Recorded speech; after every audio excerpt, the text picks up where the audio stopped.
这最后一车了吧？最后一车了。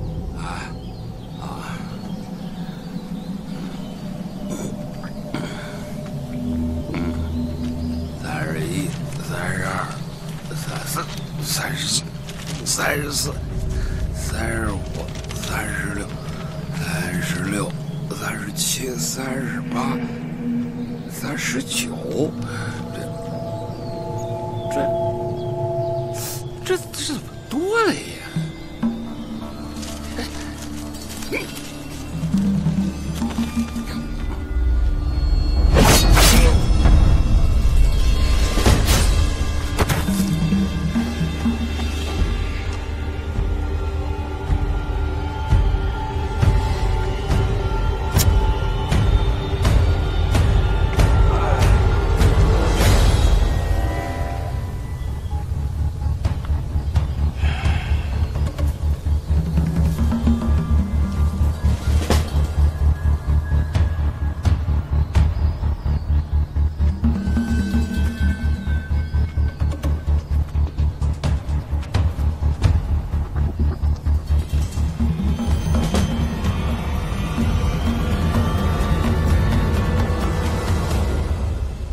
也算人杰，都埋了吧。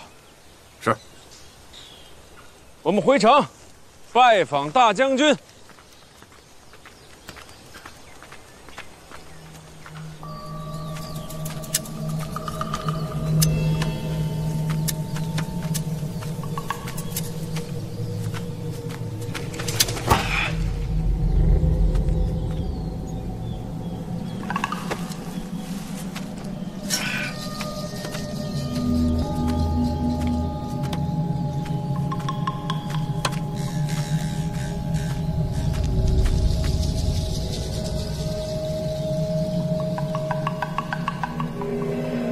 入城的方向都已封死，盘查急眼，尤其是大将军府方向。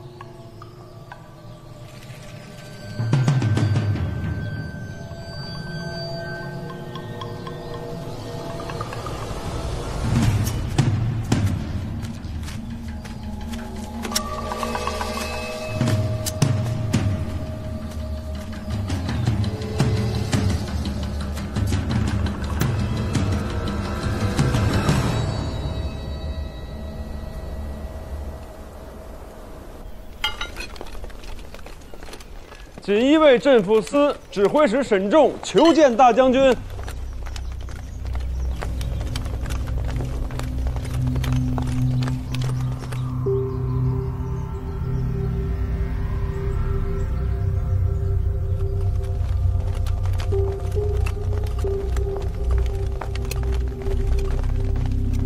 参见大将军。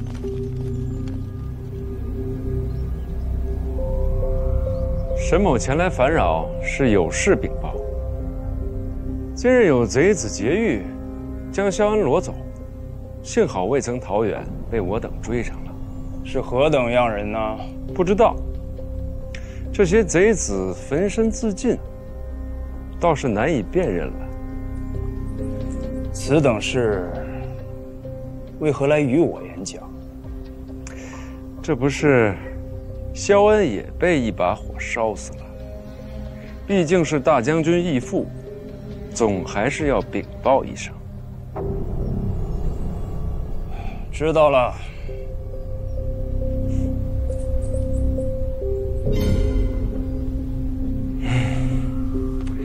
今日里有贼子冲杀用的也是这般长枪，长什么样啊？蒙了面，瞧不出。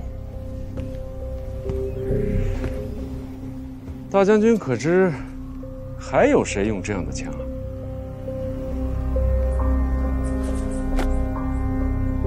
不知啊。大将军这枪上好似有血腥味啊。那又如何？随口说说。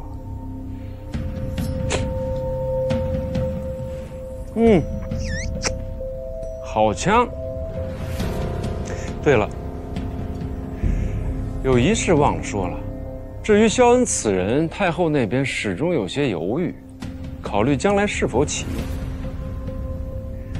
大将军也知道，我对萧恩下手极狠，这样的人，我真被启用，我沈某人将来可怎么办呢？您说呢？你也会怕。沈某向来胆小，自然会怕。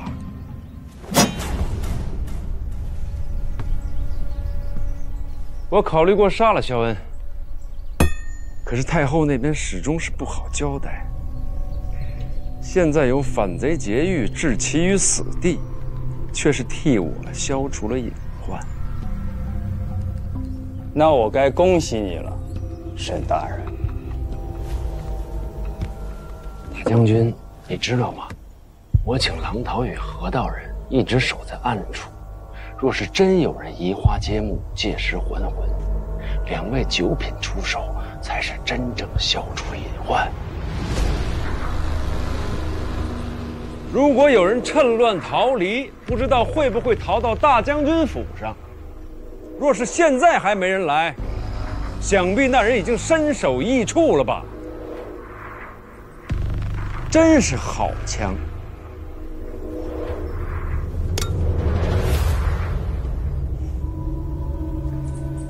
要是没人救他，我还真不好杀他。大将军觉得，害死萧恩的是谁呢？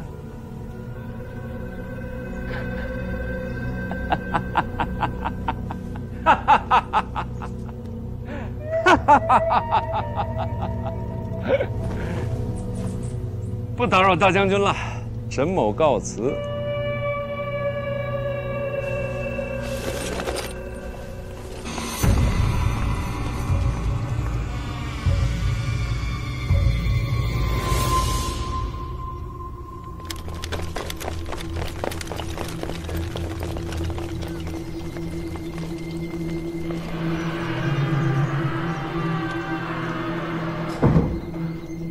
上山虎战无不胜，军中声威欲沦，放任下去，必为我大齐之患。若他今日出手杀我，便能定罪问斩。可惜呀！可若真动手，大人您，我等锦衣卫者掌事未行狱，盗贼奸鬼皆图勾绪，密集而时醒之。所谓酷烈无情，只求为守我大齐。若我今日被杀，能换得此贼俯首救父，身死又何足道哉？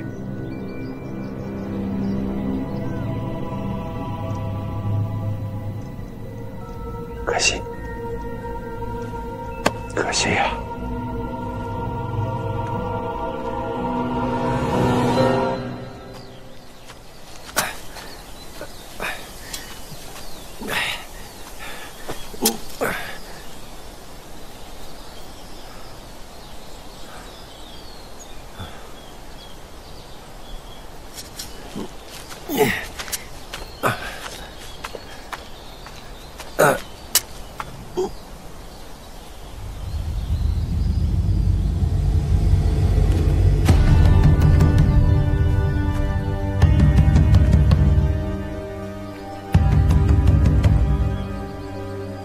何道人，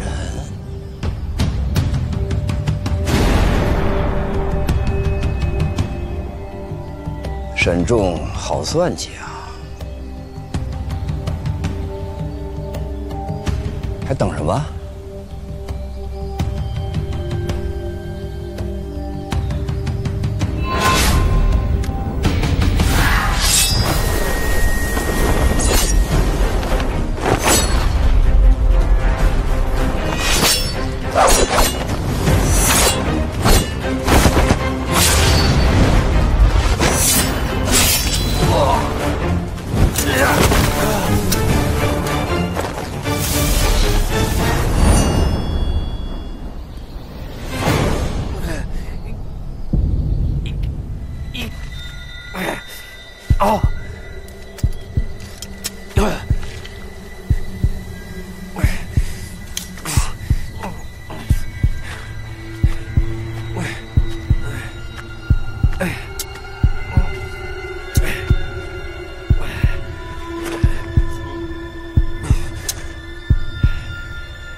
毕竟老了。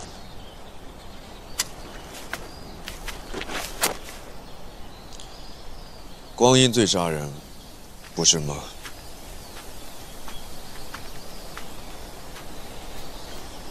沈重让你来的，是。你就说跟丢了，人让给我。不行。那就说他失足落下悬崖死了。放心，我不会让他再出现了。来杀他的不止我一个。狼头在那边。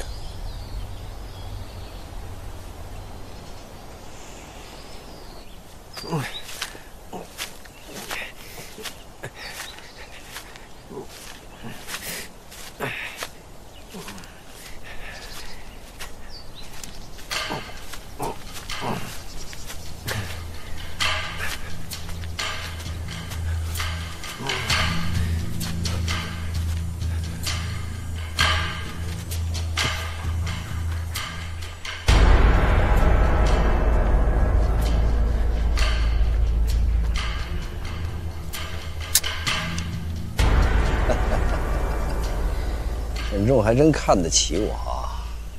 苦荷呢？他怎么没来啊？家师嘱咐晚辈，一定不能让先生活下去。师命难违，还请先生见谅。苦荷的徒子徒孙和他一样，表面上大仁大义，暗地里却是大奸大恶之人。要杀就杀，何必说得这么委屈？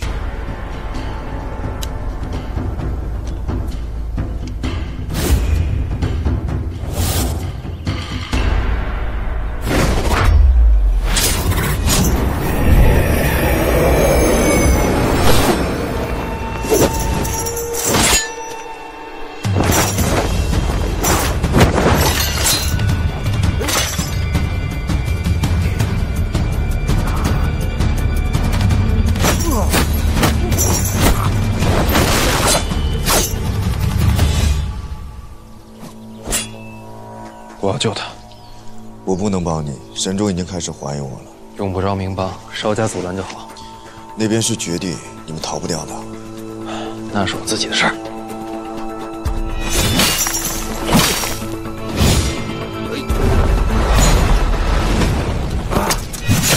哇！小心！啊！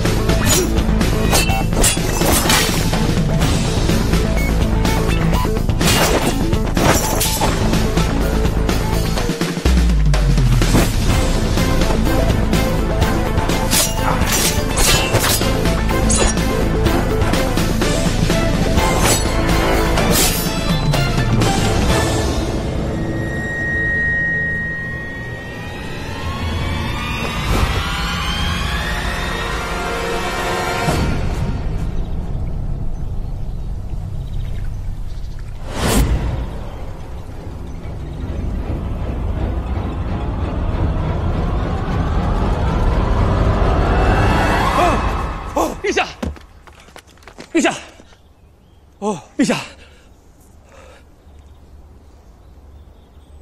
没事没事，朕刚才做了个噩梦。臣一时情急，冲撞陛下，愿令责罚。北齐使团有消息吗？回陛下，北齐之都距此遥遥千里，来续消息所需时间甚久，现在并无任何讯息。陛下，这几日您一直不在宫内，太后那边有些着急。好，下去吧，下去吧。是。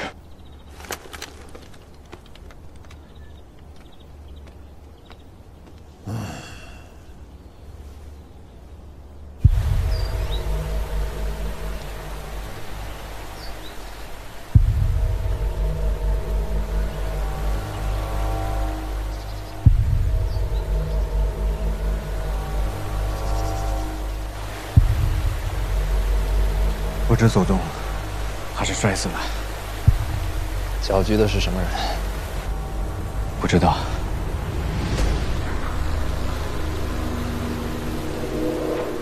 死要监视，搜押底。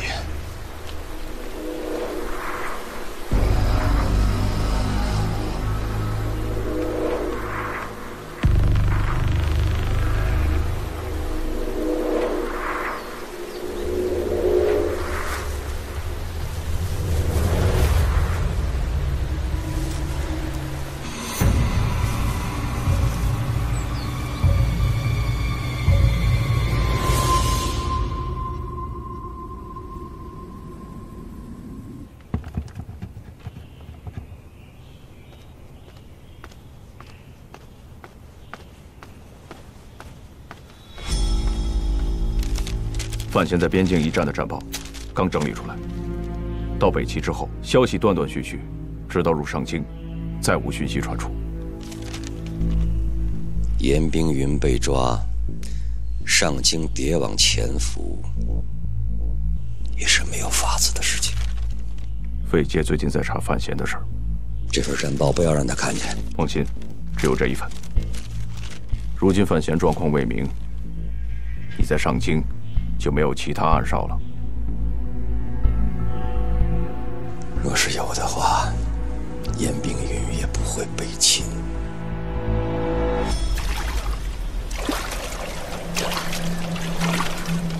你那边看看。是。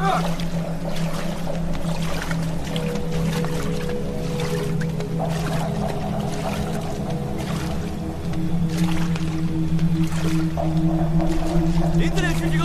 是。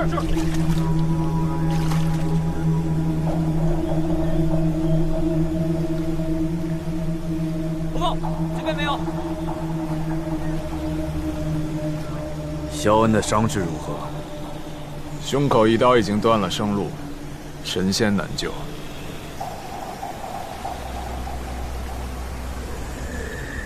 不管救人的是谁，终究是一场空。再等等，若是能找到尸体，也算是给沈指挥使一个交代。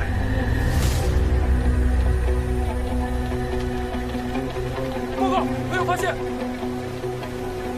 人力搜查。是。范闲那边有消息了吗？入了上京，并无异常。有战报吗？没有。影子。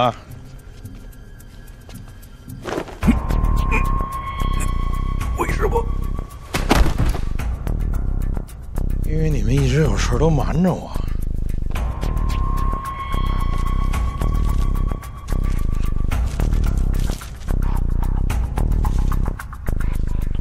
这么些年也没人看见影子到底长什么模样啊！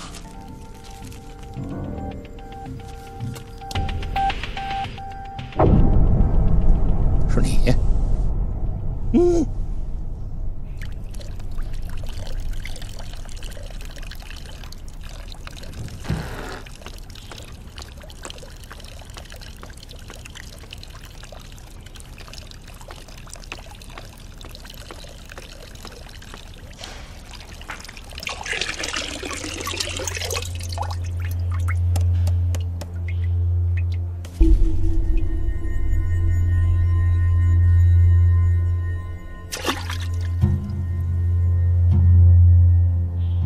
影子怎么了？睡了。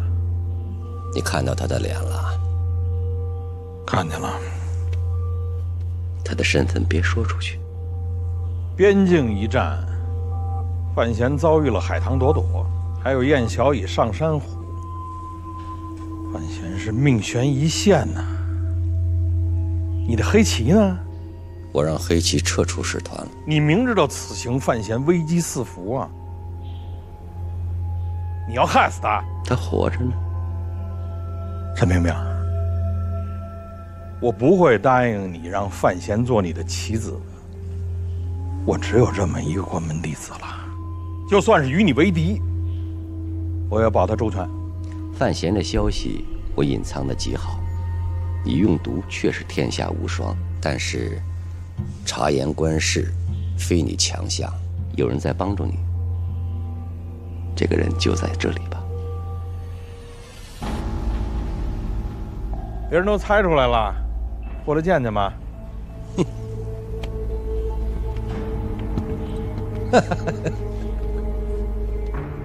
伪差就是你，到现在，院子里都没有察觉，只有你有这个手段。你说过，让范闲出事是为他博功名。我说过。你还答应过要护他无恙。答应。可是你还是调走了护卫使团的黑旗，让他孤身犯险。你是想害他呀？他活着，你让他一个人面对数名九品，让他说下去。我这样做，是为了调出萧恩隐藏的秘密。这跟范闲有什么关系啊？这么多年都没松口，难道他会告诉范闲？我觉得他会。为什么？其中缘由我可以说，但是他不能听。你别以为我不敢对你动手啊！是要去见他？要见谁啊？撤走黑旗到底是谁的安排？信我一次，这事儿我跟他走，你不能去。不是我去了，能又怎么着啊？我知道你不怕死，可你活着就能帮到范闲。我答应你，若范闲真出了事儿，我陪你大闹京都。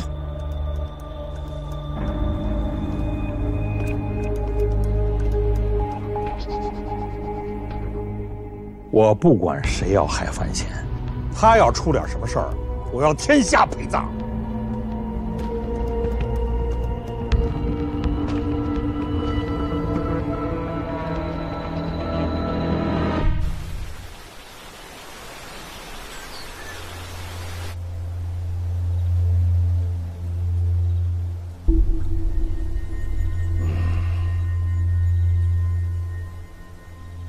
若是当年只凭河道人、王桃两个晚辈，又岂能是我对手啊？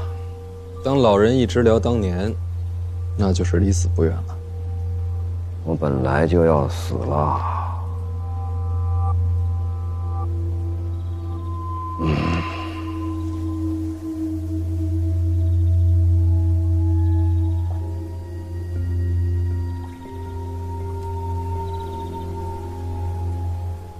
给我药岂不是浪费？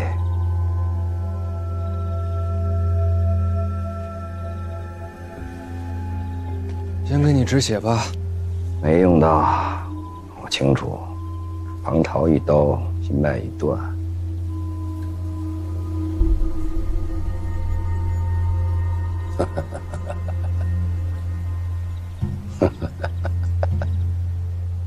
那你笑什么？笑你啊，范闲。我有什么可笑的？你没什么好笑，可你救了我，我很开心。你这是开始胡言乱语了。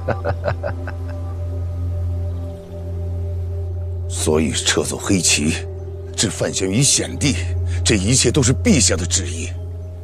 陛下要是想杀范闲，直接下旨就好，又何必劳师动众，还把人送到北齐？说到底，他只是一个臣子，生死都在陛下手里。所以撤走黑旗，置范闲于险地，这一切都是陛下的旨意。陛下要是想杀范闲，直接下旨就好，又何必劳师动众，还把人送到北齐？说到底，他只是一个臣子，生死都在陛下手里。陛下抛出范闲是为了调出萧恩的秘密，这跟范闲有什么关系？那么多年都没有松口，难道他会告诉范闲吗？我觉得会。血止住了。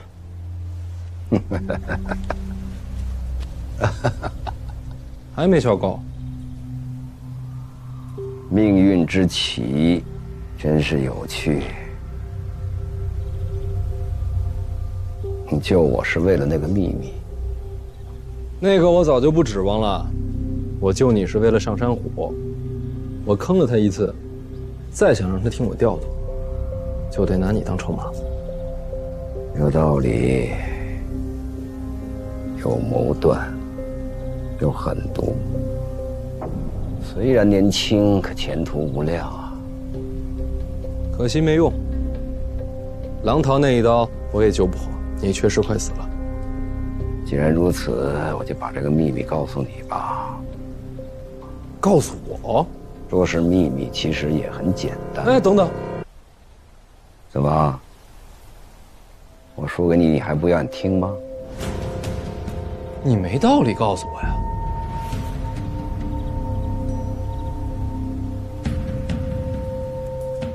我要死了，或许不想这秘密，随我散于九幽。若是生死能让你动摇的话，监察院这么多年，你早就说了。也或许是送我归来，一路有缘吧。哼。又或许你救了我，我感动了。生死都不能让你动摇，何况是一次出手？再说我是为了利用你，你不是这种人。你怎么知道我不是这种人？我能肯定，因为我们是同一种人。现实、残忍、狠毒。说得好，说得好啊！我们是同一种人，同一种人。所以你没有理由把绝密托付给我。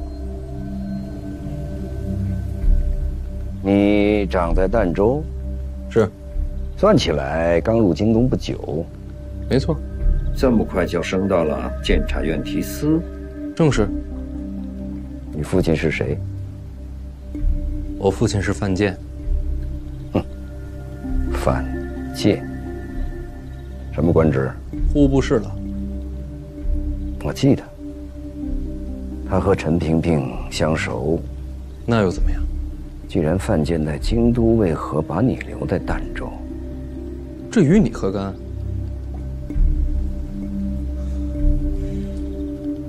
因为我是私生子。你母亲是谁？我出生时她便死了。所以你没见过她。你到底想说什么？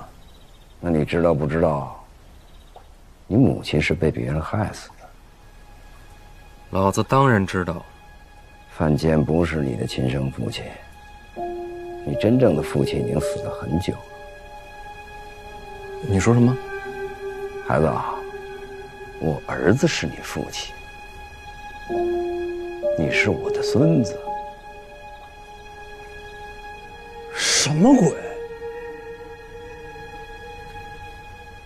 唉，我这支血脉近乎断绝，说是孤魂野鬼也不为过呀。沈仲把你怎么了？我知道，你多少会有些不信。什么叫有些？完全就是扯淡，好吗？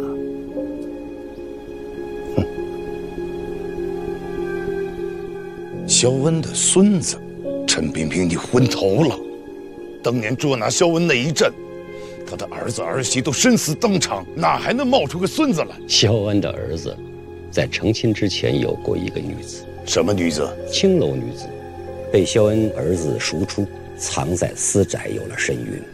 此事被萧恩发现，萧恩家教极严，命儿子和此女断了关系。又找了个门当户对的女子，这才成亲。按理说，这样的女人是要杀了以绝后患的。她必定有了身孕，我当时就把她藏在外面，想着等孩子出世以后，再考虑是杀是留。她就是你的母亲，从小迈入青楼，不知本名，只有个青楼的艺名叫玉香，这就是你母亲的名字了。你母亲才玉香呢，你全家都玉香，还肉丝呢。我被抓之后，不见天日的受尽折磨，唯一能让我坚持下去的，就是这点血脉了。可到最后，还是让陈萍萍发现了。没沾草除根。你若死了，我也就断了活下去的念头。那段时间，他一直用你的点点消息来试探、威胁我。可是你还是什么都没说。说了，都要死。我沉默，你才安全。我当时也想啊，用那个孩子威胁肖恩说出藏的秘密。结果呢？最折磨人的不是威胁，是希望。陛下眼光长远，非常人所及。的确是，只靠威胁，肖恩不会服软。最后我按照陛下的旨意跟他说，我一定要把这个孩子抚养成郡国人，培养成一个对北齐恨之入骨的战士。等这个孩子长大之后，我要让他亲手毁了肖恩的所有希望。这么阴狠，确实是你的风格，所以他才信了。这么些年点点滴滴，我都会把这个孩子的细节告诉他。你告诉他，那孩子养在儋州。我不会说。他没说你寄养何处，但他不知，为了和秦国对抗，我对南庆诸城了解颇多，所以这些年点点滴滴的细节和偶尔透露街道布局来判断，我能确认，你就在儋州。自己猜的？一个个碎片，拼作一处，找出答案，绝不会错。肖恩生性多疑自信，如果我说出儋州二字，他反而不会相信，一定让他自己猜出答案，才确认无疑。要是他猜不出呢？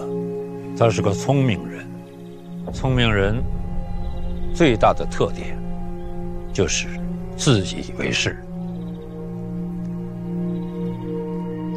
所以猜到你的儋州，但我从来没露痕迹。儋州那么大，凭什么是我？年纪符合，年纪符合的多了。是你送我回归大齐，所以呢？陈萍萍若是真的为了栽培你，为何要撤去黑旗？以监察院之能，怎么会猜不到虎儿来救我？他撤去这一切防卫，让你独当一面，这一切说到底就是想用我的手来杀你。他是范闲，监察院提司，他送你。肖老前辈好。你送我？我送。他们是你什么人？费老是我师傅，院长是我长辈，都待我如亲人一般。好好看看这孩子，以后见不着喽。这说不通啊！让我猜猜，这次出使还是让你杀我，是吗？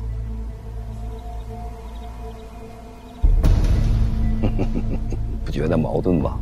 让你杀我又不顾你的安危，所以他到底希望谁死？都可以，你杀我也行，我杀你也罢，他都愿意看到。我若杀了你，他再告诉我真相，让我发现自己断了自己唯一的血脉。这世上有比这更凶残的折磨吗？这都只是猜测，可是合理。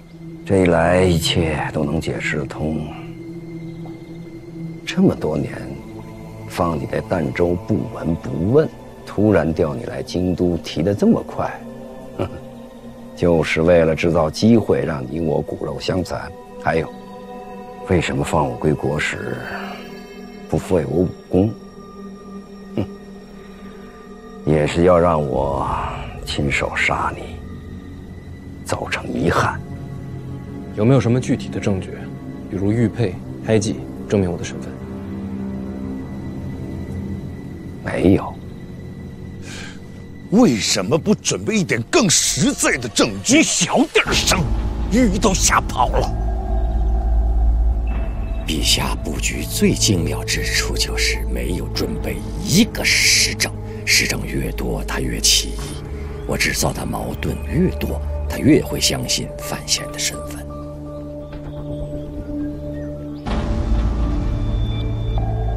是好手段呢。将人心做战场，才是最惊心动魄的。可是事实如此啊！以你的才智，也该明白我所说的可信之处。陈萍萍唯一算错的，算是没想到我已经猜到你寄养的儋州，结果就这一点破绽算出全局，才解开了真相，避免血脉相残。所以那时候你不让上山虎杀我，是。可这后来一路上你也什么都没说。贸然说起，你会信吗？你现在还是说了，因为我快死了，信也好，不信也罢，我总要将真相告知。有一处古怪，陈萍萍为何要花如此大的力气折磨你啊？因为当年是我断了他的双脚，他对我恨之入骨。陈萍萍这种人，一旦心中有恨，就算10年、100年，他也不会放手。过了再久，他也会复仇。肖恩还算了解我，知道我一旦有了仇恨，永远不会忘记。但是有一点，他猜错了。我并不记恨他，我抓他，杀他全家，他废我双腿，这很公平。我没有理由憎恨他。如果我没听错，你抓他不久，就开始编造谎言。是，这么多年不曾间断。经过时间，才更真实。刚出生，就把范闲当作棋子。要知道，骗一个聪明人，不经过漫长的时间，谈何容易？那你们有没有想过，万一黑旗撤走，万一肖恩不够聪明，万一他没上当，万一他真的杀了范闲怎么办？不撤黑旗，肖恩不会相信。所以这就是用范闲的命来冒险。你还有完没完？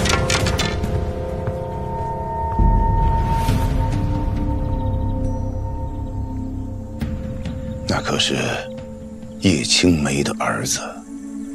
你知不知道肖恩藏的秘密到底是什么？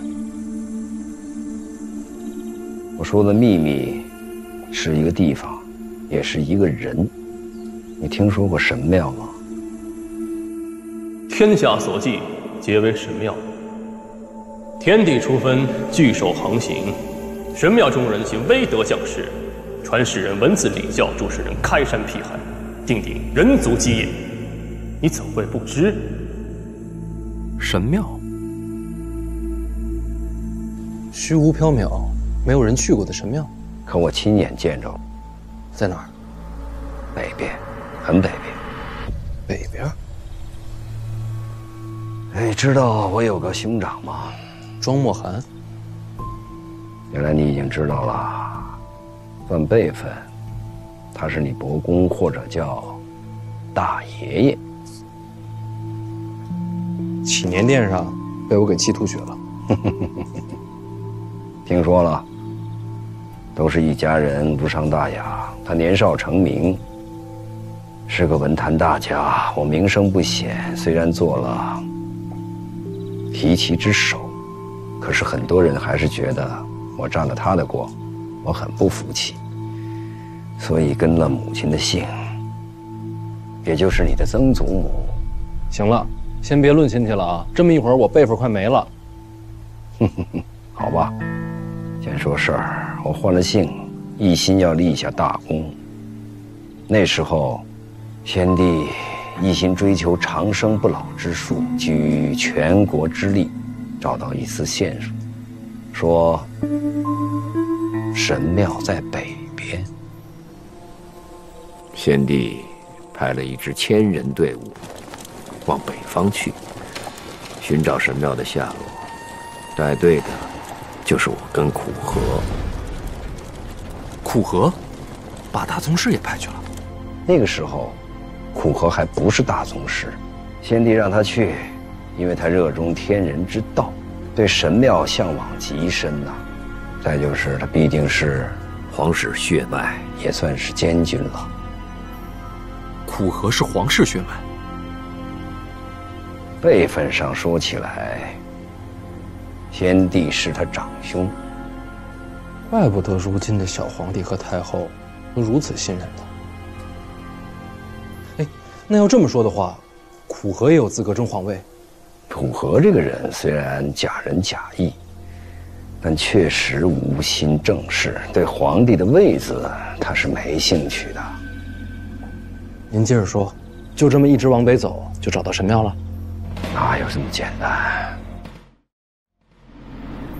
我们一直往北过了北牢关，踏进无人涉足之地。北地蛮荒，常年飞雪，每日每夜见到的都是雪景。队伍里渐渐有人眼睛瞎了，有人患了重病，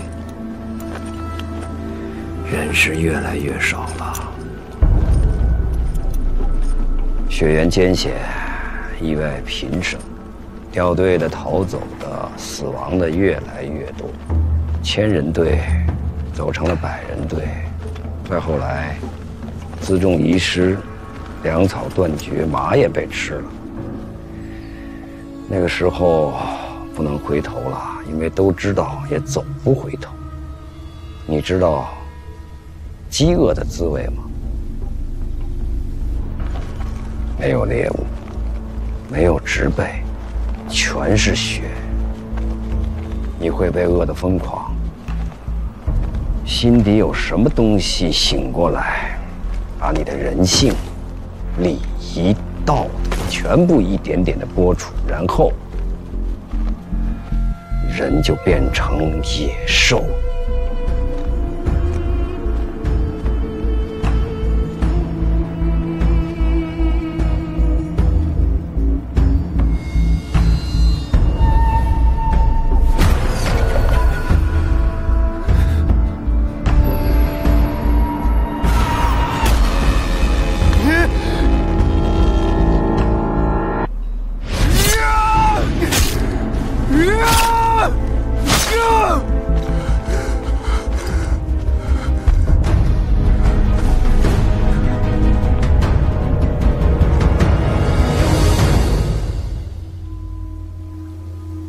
你绝望过吗？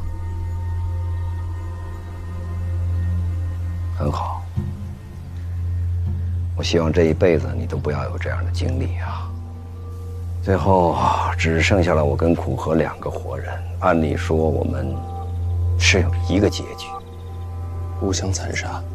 然而在这个时候，我们见到了天怒。或许是神庙知道凡人试图找到他们，因此震怒；也或许是在惩罚我们所犯下的罪行。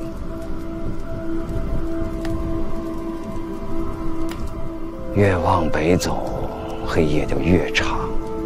终于有一天，上天降临了无边无际的黑夜。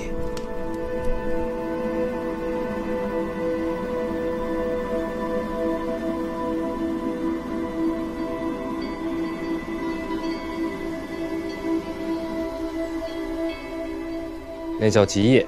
为什么这么叫？谁起的名字？啊，我随便说的。你接着说。遇到极夜，在之后呢？苦荷在向上天祷告，我也跟着在做。后来在雪地底下，我们找到了绿藻，很苦，但总算无毒。就这样每天在黑暗中煎熬，不知过了多久，眼看生命到了尽头，就在我们快撑不下去的时候，天终于亮了。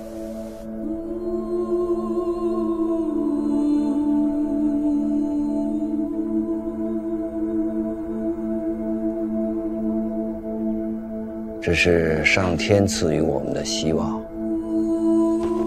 让我们能坚持着活下来。你们运气还真不错，几个月的极夜都能熬过来。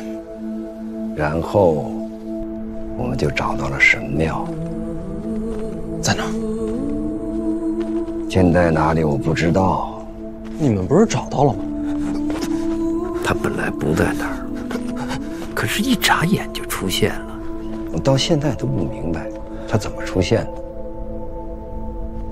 也不知道神庙究竟是什么。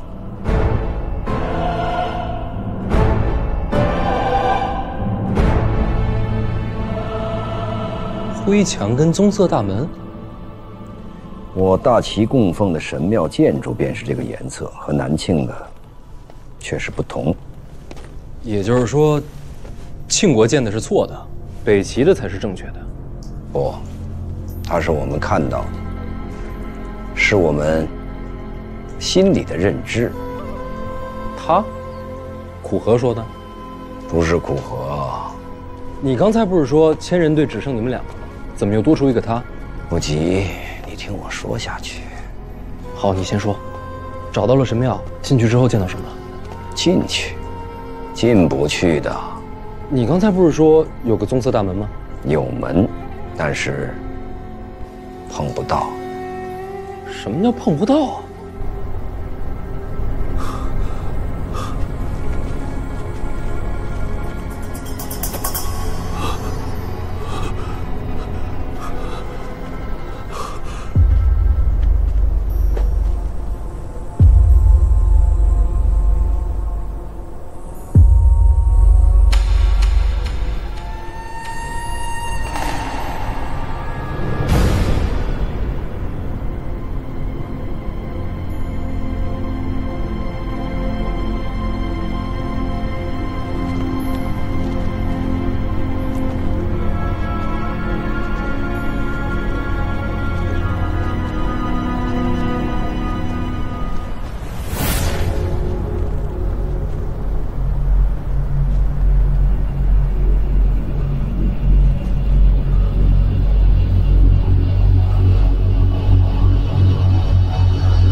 是说门自动往后退？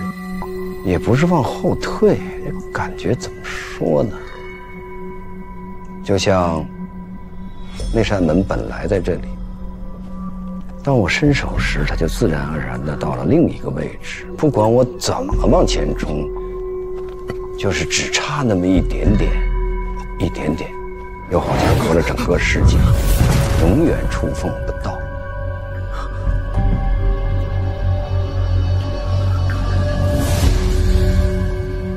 空间扭曲。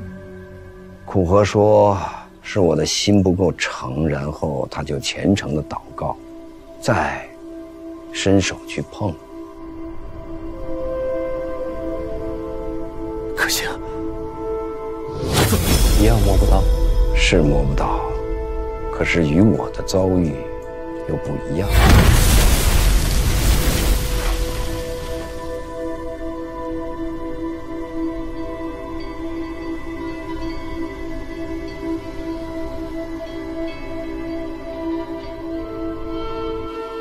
全息影像？什么？就是一种光影错觉，看着真实，其实不存在。不，不是幻觉。这不是幻觉呀！怎么会是这个样子啊？我们想了很多办法，就是无法触到那扇门。我摸，触不到；他摸，神庙就消失了。翻墙呢？哼，一样的，墙面也无法触及。苦荷说，这是我们命里无缘。然后呢？然后就回去了。这秘密有什么好守的？然后门开了。你不是碰不到那门吗？是碰不到。那怎么推开它？是从里面开的。里面有人打开，所以我才说，我的秘密是一个地方，也是一个人。这地方就是神庙，而这个人就是神庙里的仙女，是个女的。后来，她也来到了人间，她的名字叫做叶青梅。不知道你听说过没有？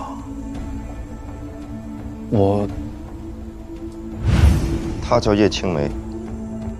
叶青梅，看清天下须眉。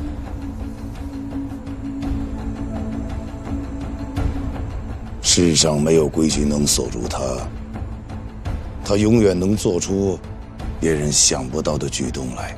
你知道这个院子住过谁？不知道。住过朕的一位故人。当年他就站在这儿，我问他，监察院出舍要种些什么花，只要他开口，再名贵的花我都能找到。你母亲确实是天下无双啊！老娘究竟有什么魔力呀？她是指引者，亦是背叛者，是补天之女娲，是万象之阴，是终结之末。你好，儿子，你没有看错，这封信就是写给你的。当然听说过。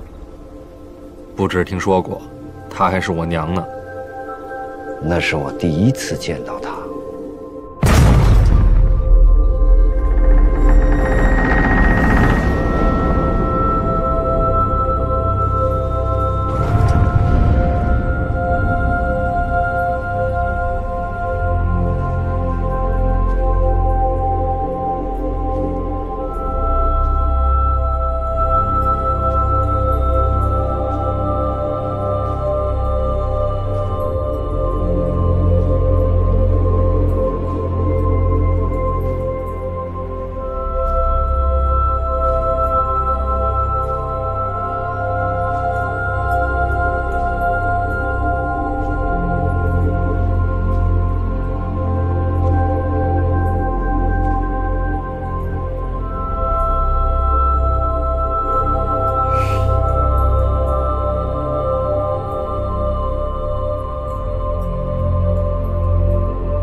有人啊，你们好。今天天气不错啊。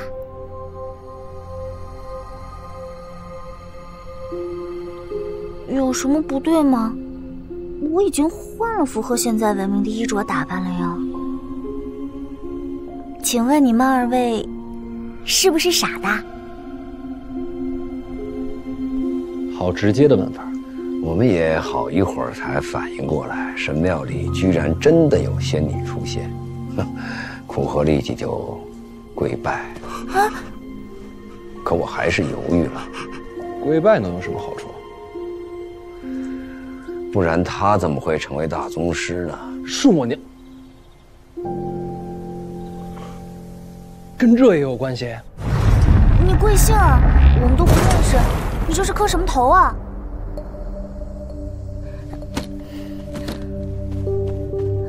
啊！这地方有点危险，先离开再说。来，你再这样磕下去，都磕成脑震荡了。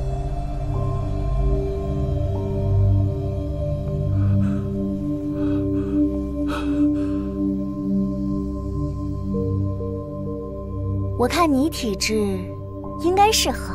等一下。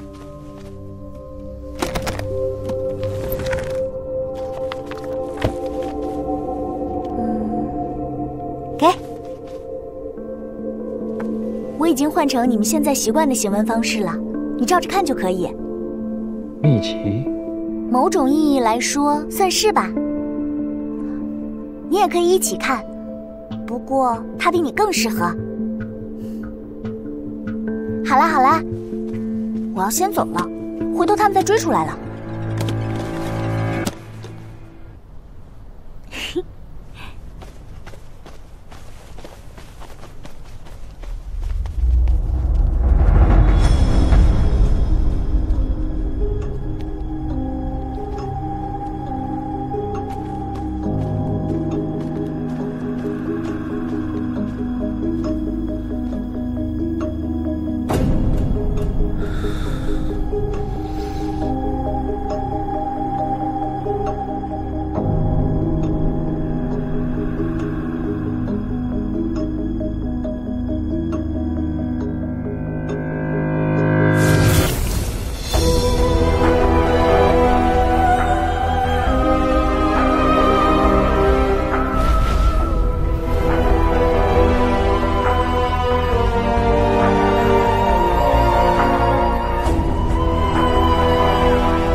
他说有东西不想让他离开，然后有人在里面阻拦追兵，所以让我们尽快带他离开那片雪山。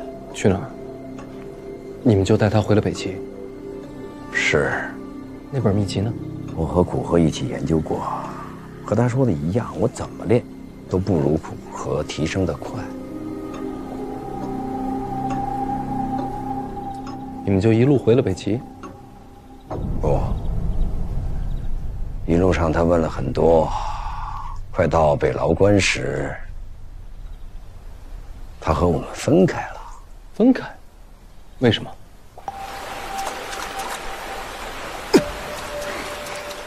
我也要玩。你也玩？嗯。给。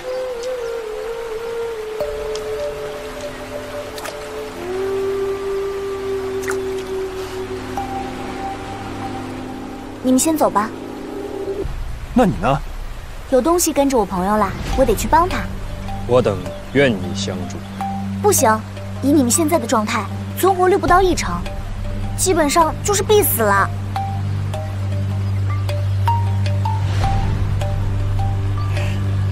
你们放心，你们先走，我不会有事的。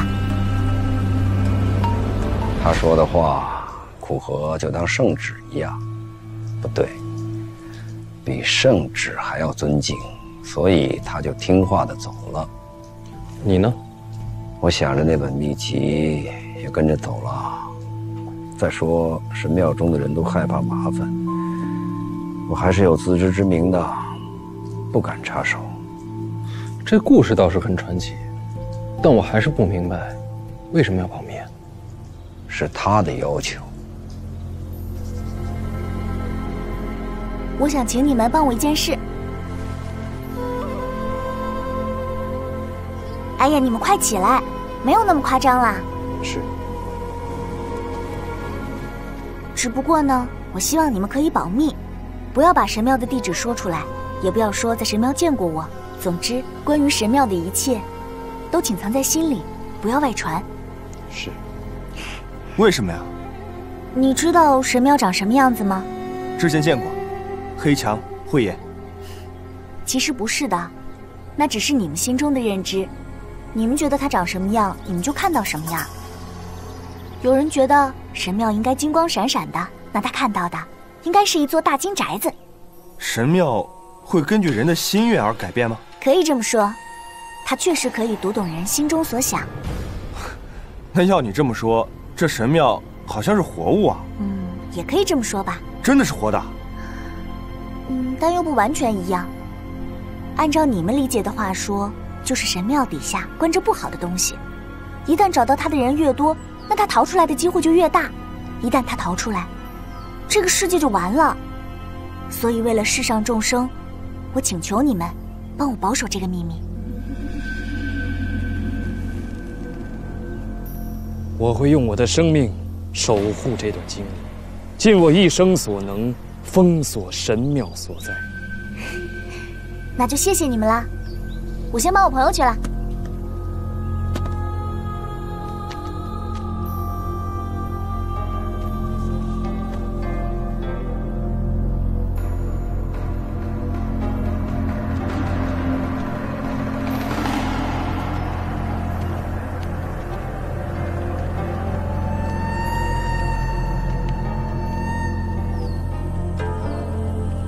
这本秘籍，你可不能自己一个人独吞啊！萧大人，神庙的事请埋在心底。若被我发现你将此事泄露，我会杀了你。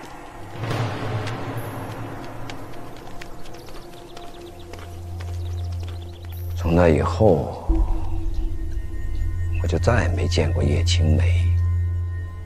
果然，老娘确实是神庙出来的，她的朋友应该就是五竹树。可是追出来的是谁？或者说是什么？神庙底下的秘密到底会是什么？按心意改变模样，读心术吗？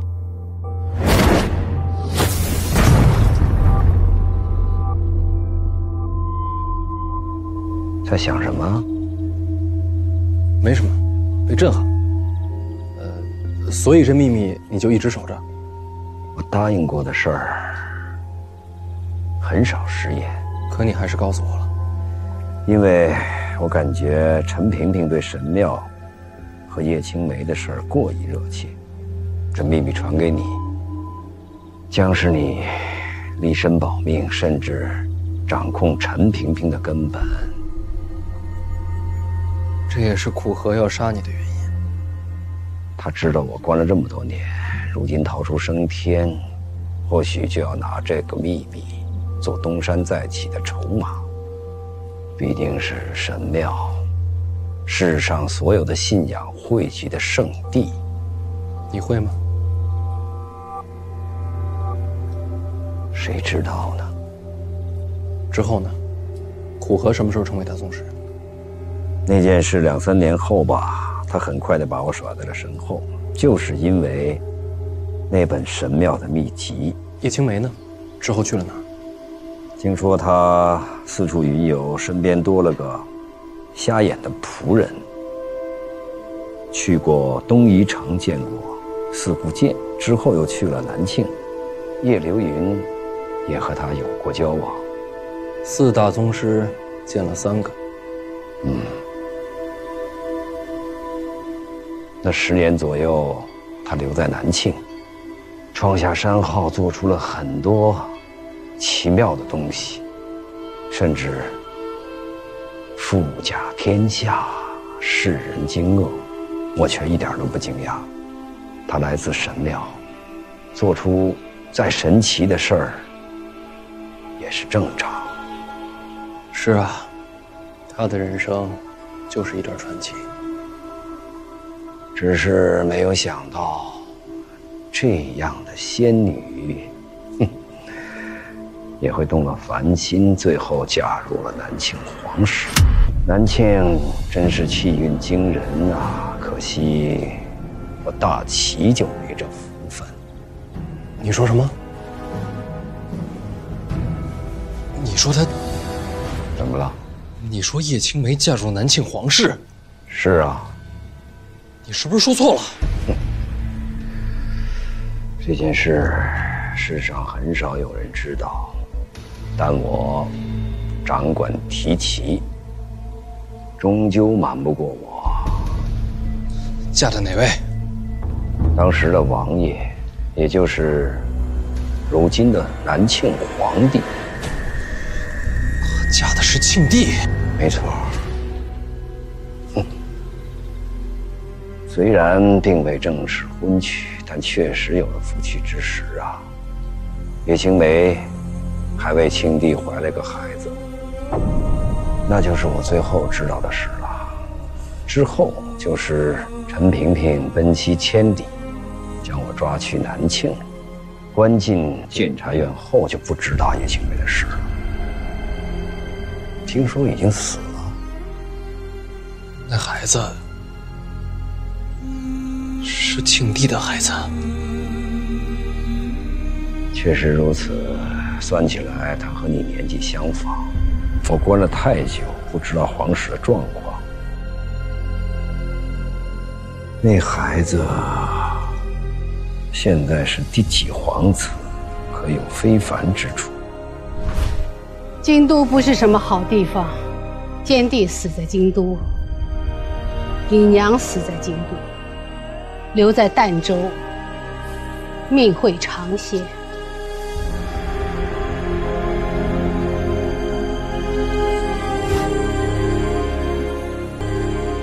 我娘死在京都了，杀她的人还在吗？我不知道。宫中有旨，召你入宫。原来如此，这才是陈萍萍和范建隐瞒的真相，这才是多年不让我入京的原因所在。我不是范家子弟，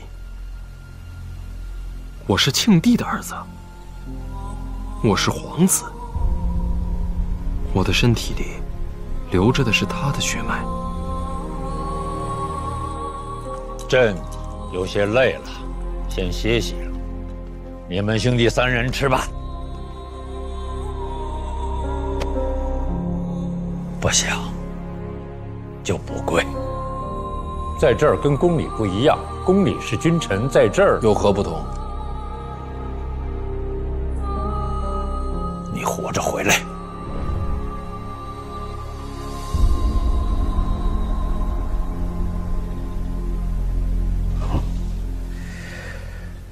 一下子这么多事儿，又突然知道自己的身份，确实很难接受。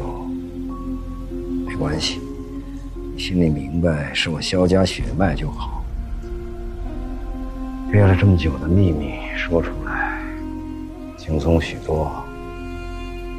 只是接下来这担子要放在你的身上了。您还是少说些话吧。都要死了，有什么区别啊？纵你这么横暗，活了这么多年，不喜欢。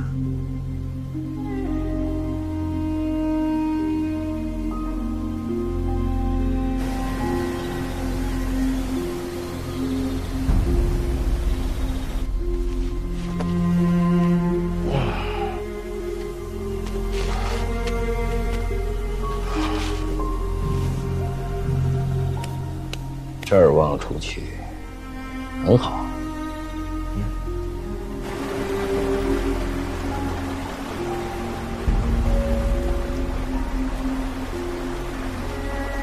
千万别让顾河知道我跟你说了这些。我知道，不然他要杀的就是我了。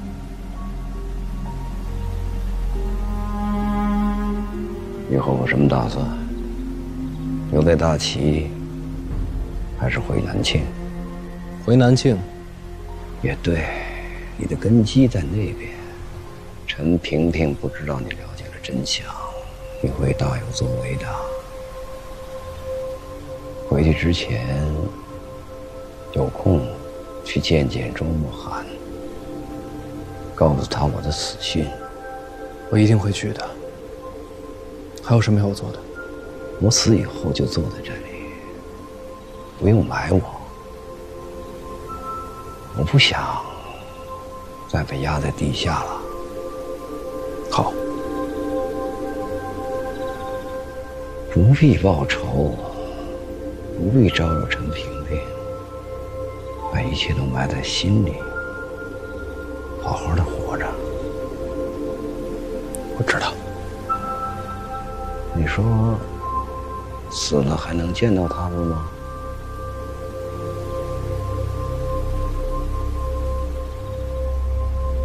见到谁呀？叶青梅，你的儿子。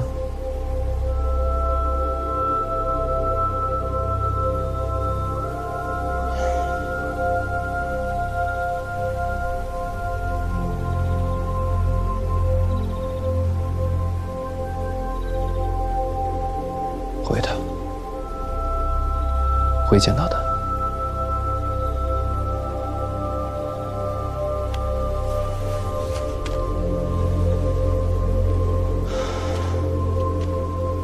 谢谢你，让我知道了我的身世。很可惜我不是你的血脉。安心坐着吧，不会有人来打扰你了。